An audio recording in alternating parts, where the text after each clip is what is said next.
এখানে শীত একটু কম মনে হচ্ছে, হয়তো আকাশ কিন্তু অনেক মেঘলা, হয়তো বৃষ্টিও হয়েছে।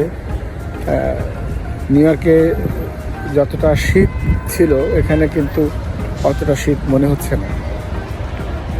তো এখন দাঁড়িয়ে রয়েছি ওয়াশিংটন ডিসির একটি বড় বাস টার্মিনালে। এটির নাম ইউনিয়ন স্টেশন।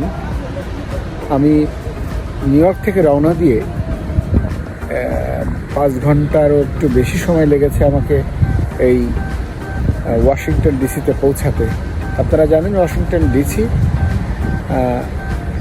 যুক্তরাষ্ট্রের রাজধানী। অনেক সুন্দর একটি বাস টার্মিনাল, অসাধারণ।